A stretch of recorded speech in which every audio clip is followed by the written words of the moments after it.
అమలాపురంలో ఉదయం 5 గంటల నుండి పెన్షన్ పంపిణీ ప్రారంభమైంది. పెన్షన్ పంపిణీ కార్యక్రమంలో అమలాపురం ఎమ్మెల్యే ఆయితాబత్తుల ఆనందరావు, జనసేన, బీజేపీ నాయకులు పాల్గొన్నారు.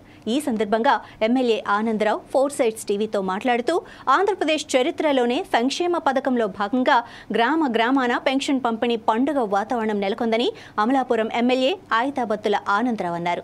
ఎన్డీఏ ప్రభుత్వంలో ఎమ్మెల్యేగా పనిచేయటం నా అదృష్టమని అన్నారు.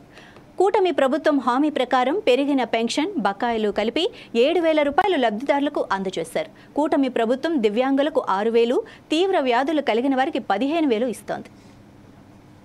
ఈ సందర్భంగా ఏ ఊరు వెళ్ళినా ఎవరిని కలిసినా ఒకటే చెప్తున్నారు, చంద్రబాబు గారు వర్ధిల్లాలా, చంద్రబాబు గారి నాయకత్వం వర్ధిల్లాలా, చంద్రబాబు గారు ఈ జగన్మోహన్ రెడ్డి ఉద్యోగస్తులకి 1వ తారీఖున జీతాలు ఇవ్వలేకపోయిన ముఖ్యమంత్రి ఈ రాష్ట్రాన్ని సర్వనాశనం చేస్తే చంద్రబాబు గారు వేళ ముఖ్యమంత్రి అయిన తర్వాత ఒకే రోజున 65,18,000 మందికి 4,408 కోట్ల రూపాయలు ఈ రోజు ఉదయం 5 గంటల నుంచి రాష్ట్ర వ్యాప్తంగా ఇంటింటికి వెళ్ళి ఓ మహా పండుగ వాతావరణంలో పేదలకి పెన్షన్లు పంపిణీ చేయడం చాలా గొప్పగా ఉంది.